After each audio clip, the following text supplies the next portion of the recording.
Hello दोस्तों, आपका बंधु क्लासेस में स्वागत है।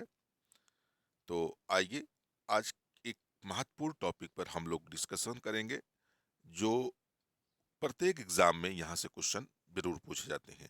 टॉपिक होगा मौलिक अधिकार। मौलिक अधिकार पे जो महत्वपूर्ण प्रश्नों का संग्रह है, उस पे हम लोग देखेंगे, जो पिछले एग्जाम में किसी न किसी एग्जाम में ये पूछे गए हैं। तो आइए, आज इस टॉपिक पर महत्वपूर्ण प्रश्नों को देखते हैं। आज के टॉपिक का पहला प्रश्न है, भारतीय संविधान द्वारा भारतीय नागरिकों को कुल कितने मौलिक अधिकार प्रदान किए गए हैं? 5, 6, 7 या 8?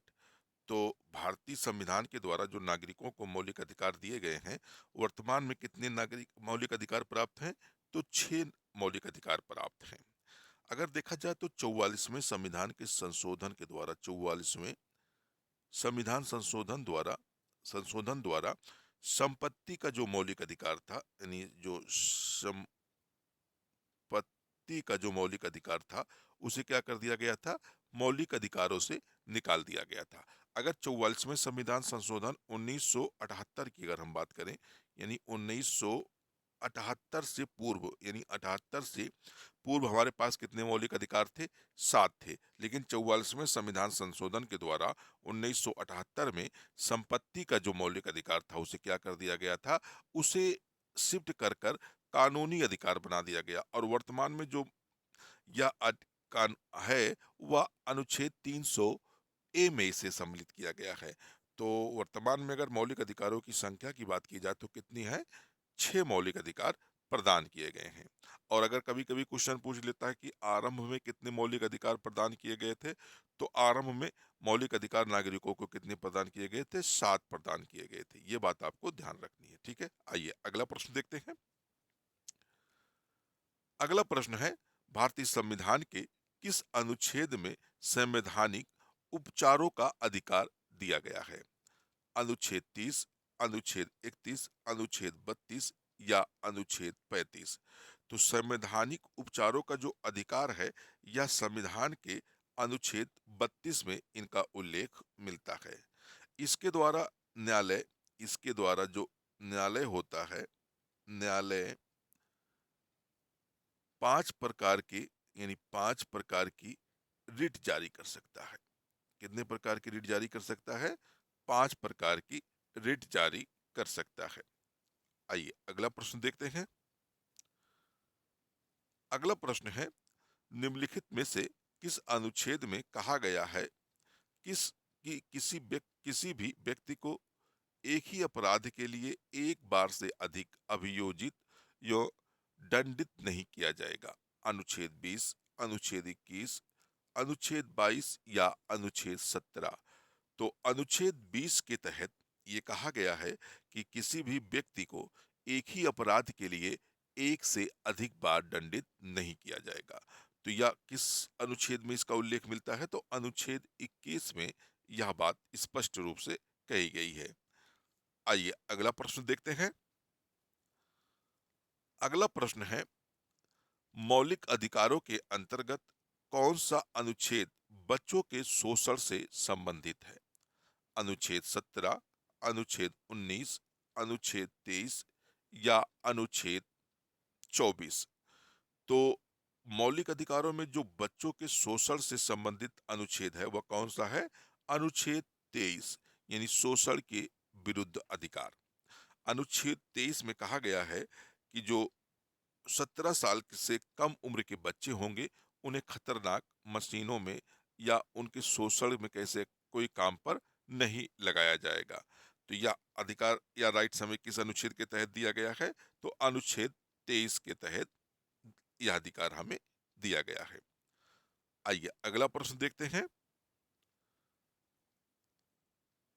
अगला प्रश्न है, भारत के संविधान को में निम्नलिखित में से कौन सा अनुच्छेद प्रेस की स्वतंत्रता से संबंधित है? अनुच्छेद 19, अनुच्छेद 20, अनुच्छेद 21 या अनुच्छेद 22? तो प्रेस की स्वतंत्रता का संबंध डायरेक्ट तो संविधान में कहीं उल्लेख नहीं किया गया है, लेकिन अनुच्छेद 21 के अंतर्गत अनुच्छेद 1 में, यानी अनुच्छेद 21 1 में यह कहा गया है कि प्रत्येक नागरिक को अपने वाक और अभिव्यक्ति की स्वतंत्रता होगी, यानी वह अपने विचार को क्या कर सकता है, प्रकट कर सकता है। और न्यायालय के द्वारा यह कहा गया है, इसी आर्टिकल के तहत हमें किसकी बात है, प्रेस का, प्रेस की स्वतंत्रता का भी अधिकार हमें दिया गया है। तो प्रेस की स्वतंत्रता का जो अधिकार है, हमें किस इनडायरेक्ट रूप से किस आर्टिकल में दिया गया है, तो अनुच्छेद 19(1) के अंतर्गत यह राइट्स हमें प्राप्त होता है। तो राइट आंसर क्या बनेगा, अनुच्छेद 19। आइए अगला प्रश्न देखते हैं। अगला प्रश्न है, संपत्ति के मूल अधिकार को किस संवैधानिक संशोधन अधिनियम द्वारा समाप्त किया गया था? 42वें संशोधन अधिनियम द्वारा, 44वें संविधान अधिनियम द्वारा, 45वें या 52वें संविधान संशोधन के द्वारा।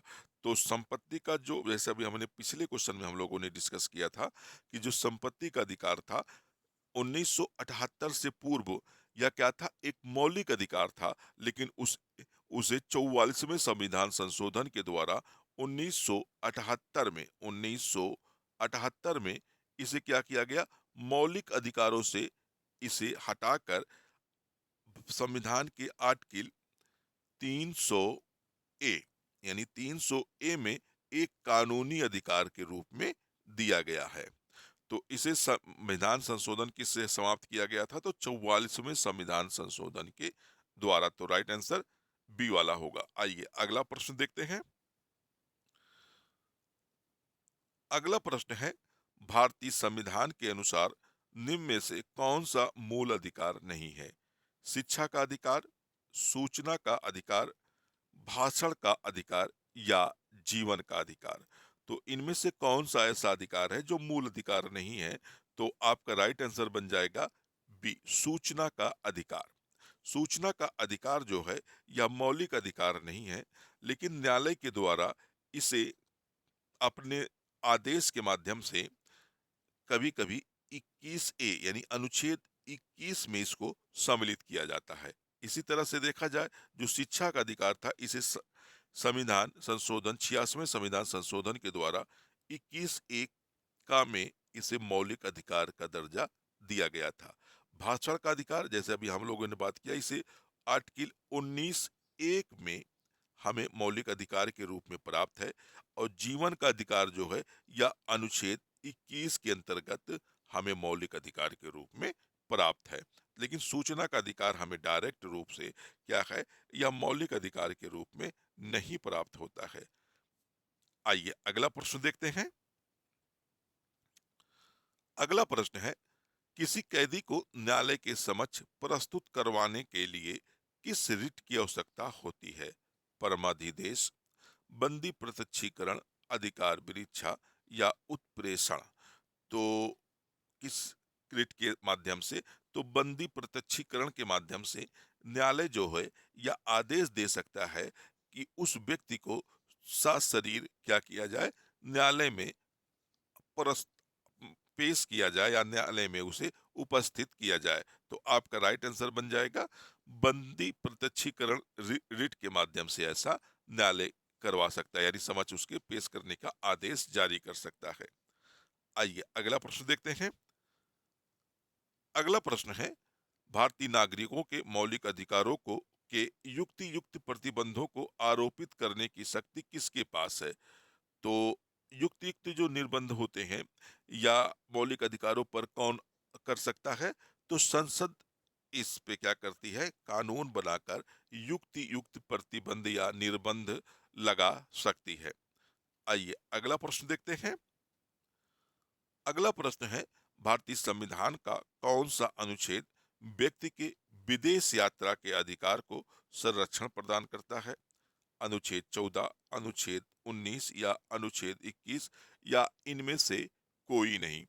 तो अनुच्छेद 21 जो है, अनुच्छेद 21 के अंतर्गत जो नागरिक होते हैं उनके विदेश यात्रा को न्यायालय के द्वारा या संविधान के द्वारा संरक्षण प्रदान किया गया है। एक केस काफी महत्वपूर्ण था, मेनका गांधी बनाम संघ के द्वारा में ये बात, यानी मेनका मेनका गांधी गांधी और बनाम भारत संघ। भारत संघ में न्यायालय के द्वारा यह अधिकार दिया गया था और अनुच्छेद 21 और 19 को साथ साथ मिलाकर कि व्यक्ति के जो विदेश यात्रा का अधिकार है उसे संरक्षण प्रदान किया गया था। आइए अगला प्रश्न देखते हैं। अगला प्रश्न है, निम्नलिखित समादेशों में से कौन सा समादेश किसी अवैध व्यक्ति से सरकारी पद को बचाने के लिए जारी किया जाता है? उत्प्रेषण, परमादेश, निषेधाज्ञा या अधिकार वृक्षा। तो किसी अवैध व्यक्ति पर तो न्यायालय द्वारा कौन सी रीट जारी की जाती है? तो अधिकार वृक्षा, यानी आप किस अधिकार से इस पद पर बैठे हैं यह न्यायालय आपसे पूछ सकता है। तो आपका राइट आंसर क्या बन जाएगा? डी वाला आपका राइट आंसर बन जाएगा। अगला प्रश्न देखते हैं, भारत के संविधान के किस भाग को संविधान की आत्मा के रूप में वर्णित किया गया है? मौलिक अधिकार, राज्य के नीति निर्देशक सिद्धांत, उद्देशिका या पंचायत। तो संविधान के किस भाग को संविधान की आत्मा कहा गया है? तो उद्देशिका को संविधान की आत्मा कहा गया है। अगर डॉक्टर बी आर अंबेडकर की अगर हम लोग बात करें, बी आर अंबेडकर ने किसे मौलिक अधिकार का नहीं संविधान की आत्मा कहा है? अंबेडकर की अगर हम लोग बात करें अंबेडकर की, तो अंबेडकर ने अनुच्छेद 32 को यानी अनुच्छेद 32 को संविधान की क्या किया है? आत्मा माना है। लेकिन क्वेश्चन में जब बी आर अंबेडकर के अनुसार यह प्रश्न पूछता है तो हमारा राइट आंसर क्या हो जाता? मौलिक अधिकार। लेकिन अगर संविधान अंबेडकर के अनुसार ना होकर संविधान में संविधान के किस भाग को माना गया है तो मौलिक उद्देशिका को संविधान की आत्मा माना गया है। आइए अगला प्रश्न देखते हैं। अगला प्रश्न है, मौलिक अधिकारों में संशोधन करने में कौन सक्षम है? राष्ट्रपति, लोकसभा, सर्वोच्च न्यायालय या चुनाव आयोग द्वारा। तो मौलिक अधिकारों में संशोधन का जो राइट्स है वह लोकसभा को है और लोकसभा के सेंस यहाँ हम लोग किससे लगा लेंगे? संसद से, यानी संसद को संशोधन करने का अधिकार दिया गया है। आइए अगला प्रश्न देखते हैं। अगला प्रश्न है, निम्नलिखित में से कौन सा मूल अधिकार नहीं है? समता का अधिकार, संपत्ति का अधिकार, स्वतंत्रता का अधिकार या संवैधानिक उपचारों का अधिकार। तो मूल अधिकार इसमें कौन नहीं है? संपत्ति का अधिकार, जिसे हमने पहले क्वेश्चन में बताया था कि 44वें संविधान संशोधन द्वारा क्या किया गया था? हटा दिया गया था। आइए अगला प्रश्न देखते हैं। अगला प्रश्न है, भारतीय संविधान के भाग 3 में कुल कितने अनुच्छेदों में मूल अधिकारों का वर्णन है? 21, 22, 23 या 24। तो कुल कितने अनुच्छेदों में है? तो 23 अनुच्छेदों में इसका वर्णन है, क्योंकि भाग 3 में 12 अनुच्छेद यानी अनुच्छेद 12 से 35 तक का यानी 35 तक का हमें मौलिक अधिकार दिया गया है। तो अगर इसे हम काउंट करते हैं तो टोटल कितने अनुच्छेद हो जाते हैं? टोटल हमें 23 अनुच्छेद प्राप्त होते हैं। आइए अगला प्रश्न देखते हैं। अगला प्रश्न है, निम्नलिखित में से कौन सा अधिकार भारतीय संविधान के अनुच्छेद 32 के अंतर्गत परिवर्तित किए जा सकते हैं? संवैधानिक अधिकार, मौलिक अधिकार, संवैधानिक अधिकार या उपरोक्त सभी। तो 32 के तहत अगर हम लोग बात करें तो मौलिक अधिकार को क्या किया जा सकता है? परिवर्तित किया जा सकता है या इसे लागू कराया जा सकता है। तो किस 32 के तहत कौन सा अधिकार होगा? तो मौलिक अधिकार होगा। आइए अगला प्रश्न देखते हैं। अगला प्रश्न है, भारतीय संविधान के में निम्नलिखित अनुच्छेदों में से कौन विधायन सत्ता पर पूर्ण नियंत्रण लगाता है? अनुच्छेद 14, अनुच्छेद 15, अनुच्छेद 16 या अनुच्छेद 17। तो विधायन सत्ता पर पूर्ण नियंत्रण किस अनुच्छेद के तहत लगाया जाता है? तो अनुच्छेद 14 के तहत। इसी के तहत समता यानी कानूनों के समान समान संरक्षण, समान समान संरक्षण की बात की जाती है, संरक्षण की बात की जाती है। आइए अगला प्रश्न देखते हैं। अगला प्रश्न है, वह रिट जो भारत में उच्चतम न्यायालय अथवा सर्वोच्च न्यायालय द्वारा किसी व्यक्ति या सार्वजनिक संस्था का आदेश देती है कि वह अपने कर्तव्य का पालन करे, क्या कहलाती है? परमादेश, बंदी प्रत्यक्षीकरण, अधिकार वृक्षा या प्रतिषेध। तो कौन सी रिट कहलाती है? तो परमादेश यानी परमादेश रिट कहलाती है। आइए अगला प्रश्न देखते हैं। अगला प्रश्न है, मौलिक अधिकार संविधान के किस भाग में वर्णित है? भाग 2, भाग 3, भाग 4 या भाग 5? तो संविधान मौलिक अधिकार भाग कितने में है? भाग 3 में है। भाग 2 में नागरिकता का उल्लेख मिलता है। नागरिकता का नागरिकता का उल्लेख मिलता है। भाग 4 में डीएसपी मिलता है, यानी राज्य के नीति निदेशक 10। और भाग 6। आइए अगला प्रश्न देखते हैं। अगला प्रश्न है, निम्नलिखित में से किस याचिका के अधीन किसी कर्मचारी को ऐसी कार्रवाई करने से रोका जाता है जिसके लिए सरकारी तौर पर वह हकदार नहीं है? परमादेश, अधिकार परीक्षा, उत्प्रेषण या बंदी प्रत्यक्षीकरण? तो किसी अधिकारी को न्यायालय द्वारा रोका जाता है, किस रिट के द्वारा? तो अधिकार परीक्षा के द्वारा। आपका राइट आंसर क्या बन जाएगा? बी वाला आपका राइट आंसर बन जाएगा। तो दोस्तों, अगर आपको यह वीडियो अच्छा लगा हो तो इसे जरूर लाइक करिएगा और शेयर करिएगा। अगर चैनल पर नए जुड़े हो तो चैनल को सब्सक्राइब कर लीजिएगा।